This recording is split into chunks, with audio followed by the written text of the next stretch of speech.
नमस्कार, public news देख रहे हैं आप। राहुल गांधी की बिहार में यात्रा के बाद बिहार चुनाव में प्रियंका गांधी वाड्रा की पहली जनसभा है। पटना आई, महिलाओं के साथ जनसभा किया और उसके बाद मोतिहारी में एक जनसभा के लिए चली गई। बिहार कांग्रेस को बड़े ही जोश में दिखाया जा रहा है, लेकिन बिहार कांग्रेस में कुछ और ही चल रहा है। पर्दे के पीछे का खेल अलग ही है, क्योंकि प्रियंका वाड्रा के आने से पहले ही बिहार कांग्रेस में गुटबाजी तेज हो गई। नए पुराने नेताओं की गुटबाजी, जातिगत गुटबाजी पार्टी के अंदर ही चल पड़ी है। और प्रियंका वाड्रा को कहां ले जाया गया है?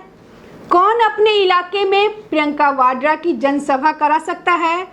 कौन अपने इलाके में प्रियंका वाड्रा के लिए कोई रैली आयोजित करा सकता है? इसको लेकर एक झगड़ा शुरू हुआ। ये प्रियंका वाड्रा के आने से पहले शुरू हुआ था, जिसमें एक तरफ थे अखिलेश प्रसाद सिंह, पूर्व अध्यक्ष, दूसरी तरफ थे राजेश राम, मौजूदा अध्यक्ष, और पप्पू यादव, इनकी जोड़ी बनी हुई थी। और वहाँ पर अखिलेश प्रसाद सिंह, उनको कहीं ना कहीं मदन मोहन झा को, पहले पूर्व अध्यक्ष रहे हैं, उनका भी समर्थन था। ये मोतिहारी की जनसभा ऐसे ही तय नहीं हुई है, इसके पीछे एक बड़ी अंदरूनी तौर पर एक बड़ी लड़ाई ली है, एक बड़ा संघर्ष चला है।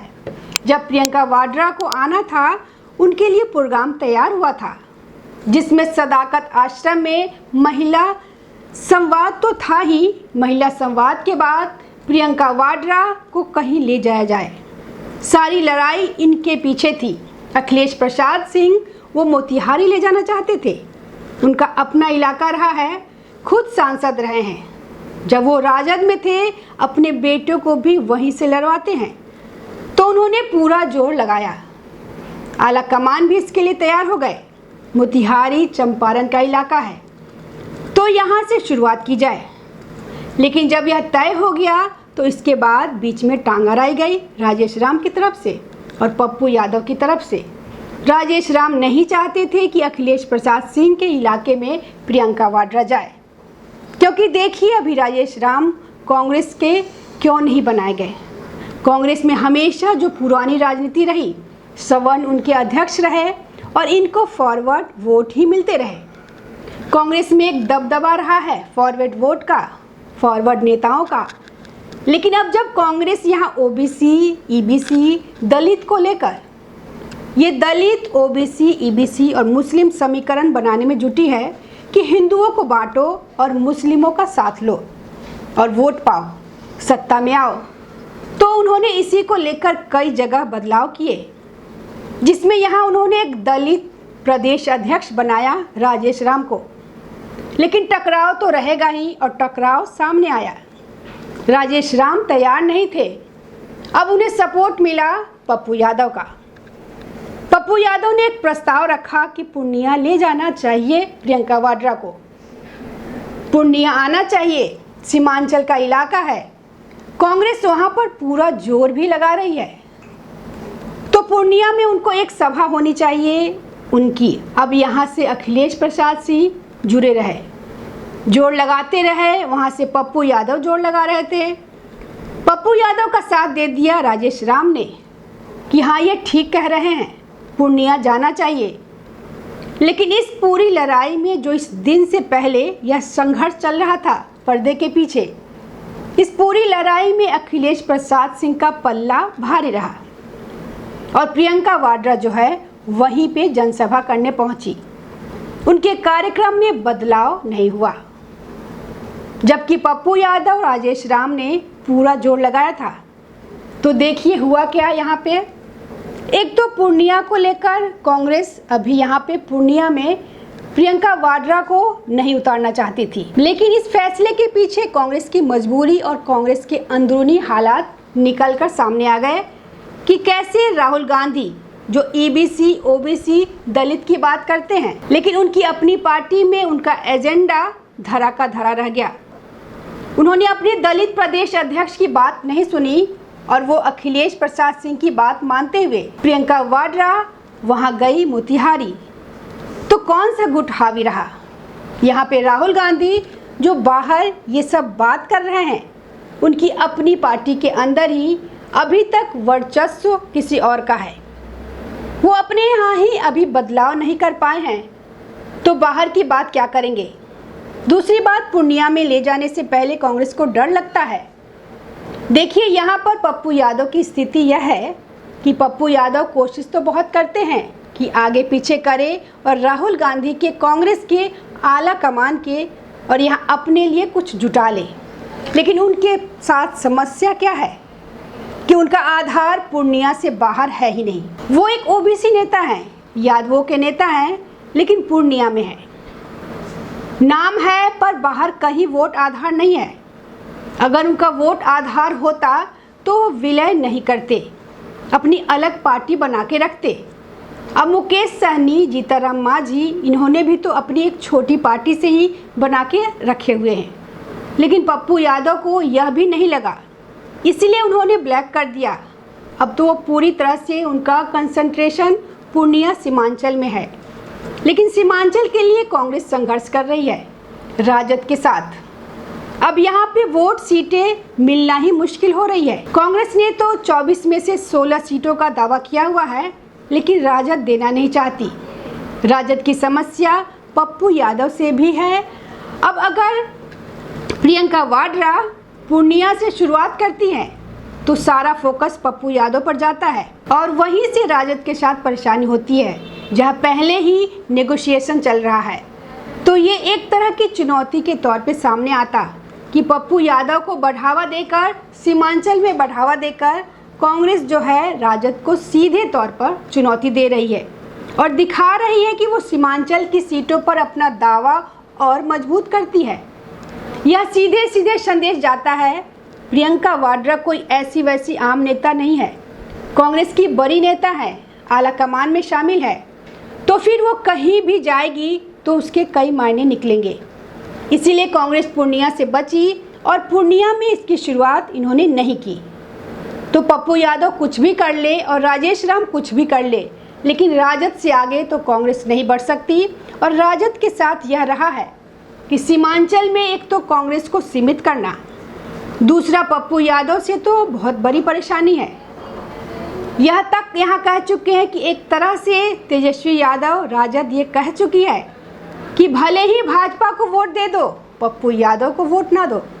वो नहीं चाहते हैं कि सीमांचल में कांग्रेस का एक आधार बने, कांग्रेस का एक बड़ा नेता पैदा हो। कांग्रेस के 3 सांसद हैं, वहाँ से अब 2 मुसलमान हैं और एक पप्पू यादव है, तो इसीलिए राजद का भी एक दबाव है, जिसकी वजह से सीमांचल में सीटें तो मांग रही है कांग्रेस, लेकिन सीमांचल को अपने प्रचार का मुख्य क्षेत्र नहीं बनाना चाहती, कम से कम अभी तो नहीं बनाना चाहती।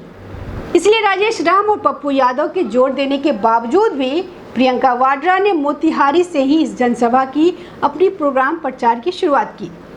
आने वाले समय में भी अभी राहुल गांधी भी आएंगे, तो वहाँ पर ये सीमांचल में कितना जाते हैं, पप्पू यादव के साथ कितना खड़े होते हैं, यह अभी शुरुआती दौर में नज़र नहीं आएगा।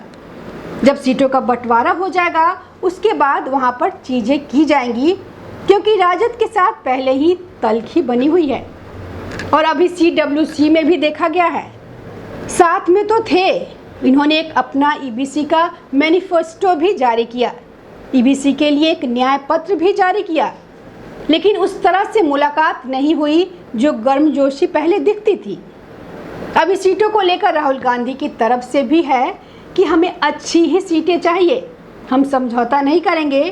तो यहाँ से तेजस्वी यादव भी नहीं पिघल रहे, तो अभी तनाव बना हुआ है और इस तनाव में आग में घी का काम इस तरह से कांग्रेस नहीं करना चाहती। लेकिन इसके साथ यह भी देखिए कि कौन सा गूठा है कांग्रेस में। क्या कांग्रेस में राहुल गांधी, भले ही उन्होंने प्रदेश अध्यक्ष बना दिया है राजेश राम को और उन्होंने इस वक्त बदलाव करने की कोशिश की है, चेहरा बनाने की कोशिश की है कि हम जो हैं दलित OBC को ज़्यादा प्रतिनिधित्व दे रहे हैं, लेकिन आपकी पार्टी में चल किसकी रही है? चल तो उन्हीं की रही है जिनकी पहले चलती थी। अब देखिए कन्हैया कुमार क्यों बाहर हुए। कन्हैया कुमार से राजेश राम को तो समस्या है ही नहीं, कन्हैया कुमार से समस्या है पुराने नेताओं को, राजद से राजद को एक अलग समस्या है। लेकिन जो कांग्रेस की प्रचार समिति बनी, सदस्यों की जो यहाँ पर सीटों का भी फैसला करेगी, प्रचार का भी फैसला करेगी, उसमें कन्हैया कुमार को क्यों नहीं रखा गया? उससे तो राजद को कोई समस्या नहीं थी, आपका अंदरूनी मामला है, लेकिन नहीं रखा गया। कन्हैया कुमार को 39 सदस्यों में उनका नाम नहीं है, क्योंकि पार्टी में उनकी स्वीकृति ही नहीं है। पार्टी के नेता, पुराने नेता कन्हैया कुमार को बाहरी नेता मानते हैं, एक छोटा नेता मानते हैं, तो उनको इतनी बड़ी जिम्मेदारी क्यों दी जाए? अब ये कौन से नेता हैं? अखिलेश प्रसाद सिंह तो पुराने नेता हैं ही, मदन मोहन झा हैं। अब इनकी चली और भी जो यहाँ ऐसा नहीं है कि यहाँ दो नेता है, एक अलग गुट है, और भी लोग जुड़े हुए हैं। उनका प्रभाव था कि कन्हैया कुमार लिस्ट से बाहर हो गए हैं। इन्हीं का प्रभाव है कि राजेश राम के चाहने के बावजूद प्रियंका वाड्रा पूर्णिया नहीं गई और वो मोतिहारी में जा रही हैं, तो चलो उन्हीं की ही रही है, उनकी ही चल रही है, उनको साइड किया है। राहुल गांधी ने, उनका गुट ही हावी है बिहार कांग्रेस के अंदर। तो राहुल गांधी का ईबीसी ओबीसी दलित एजेंडा अपनी पार्टी में ही फेल हो जाता है, क्योंकि वहीं पर आप ताकत नहीं दे पाते तो बाहर आप क्या देंगे? बाहर तो आप ये इस तरह की घोषणाएं करते हैं जो घोषणाएं जमीनी स्तर पर उतरती हुई नहीं दिखती। आप बात करते हैं ईबीसी एक्ट की, आप बात करते हैं एससी एक्ट की तरह ईबीसी प्रताड़ना की, उनके खिलाफ एक एक्ट लाएंगे, लेकिन आपके ही जो सहयोगी हैं तेजस्वी यादव, वो असहज हो जाते हैं। भले ही साथ में खड़े थे, लेकिन इससे सबसे ज़्यादा समस्या किसको है? ईबीसी की राजनीति शुरू ही हुई यादवों से तलखी के कारण। तो अगर ईबीसी एक्ट आएगा तो उसका प्रभाव भी यादवों पर पड़ेगा। दूसरा, ईबीसी में देख लीजिए, ईबीसी में 10% मुसलमान हैं, मुसलमान जातियां हैं ईबीसी के अंदर अति पिछड़ा वर्ग में। अब अगर ये एक्ट आता है तो उससे सीधे सीधे जो मुसलमान जातियां हैं वो भी इस्तेमाल करेगी। अब वो धार्मिक तौर पर इस्तेमाल नहीं कर सकती, लेकिन जातिगत तौर पर इस्तेमाल कर सकती है। हिंदुओं के लिए एक बड़ी समस्या खड़ी हो सकती है इसको लेकर, तो इसकी भी चर्चा हो रही है यहाँ पर। अगर यह ईबीसी एक्ट को ज़्यादा प्रचारित करते हैं तो यादव और अन्य जातियाँ और हिंदुओं के आधार पर कांग्रेस के लिए, महागठबंधन के लिए मुश्किल हो सकती है, विरोध का सामना करना पड़ सकता है, क्योंकि पहले ही SC/ST एक्ट का तो विरोध होता ही है, एक वर्ग में तो है ही। अगर आप ईबीसी एक्ट लाते हैं तो उसकी ज़्यादा चर्चा करते हैं, तो उससे भी एक विरोध पनप सकता है। तो यहाँ हालात तो यह है कि आप अपने ही महागठबंधन के नेताओं को, आप अपनी ही पार्टी के नेताओं को अपने इस एजेंडे के लिए तैयार नहीं कर पा रहे हैं और सिर्फ लोगों को मूर्ख बना रहे हैं। लेकिन ये गुटबाजी कांग्रेस की ये जो बाहरी आवरण दिखा रहा है, CWC की मीटिंग कांग्रेस बड़े ही जोश में है, कांग्रेस इस बार कमाल कर देगी, वो ये सब ऊपरी चीज़ें हैं। अंदरूनी तौर पे बड़ी खलबली मची है, सीटों का बंटवारा नहीं हुआ है, निर्दलीय खड़े होने को तैयार बैठे हैं, बागी लोग बनने को तैयार बैठे हैं, क्योंकि जितनी सीटें कम होगी उतने बागी पैदा होंगे। दूसरा, अपनी गुटबाजी खत्म नहीं हो रही है। इसी गुटबाजी में होता है कि टिकट किसको मिले, क्योंकि हर खेमा चाहता है कि हमारे खेमे वाले को मिले। तो अभी कांग्रेस को पहले अंदरूनी कलह से निपटने की ज़रूरत है, फिर बाहर की बात आती है, क्योंकि जब अंदरूनी तौर पे नेता एकजुट नहीं होता है तो पार्टी मजबूत नहीं होती है। फिर अब बाहर से चाहे कितना भी उसे चमका ले, लेकिन अंदर से हालात खोखले ही रह जाते हैं। धन्यवाद। ताज़ा खबरों से जुड़े रहने के लिए हमारे चैनल को सब्सक्राइब करें और बेल आइकन को दबाना ना भूलें, ताकि हर खबर की नोटिफिकेशन आपको मिलती रहे।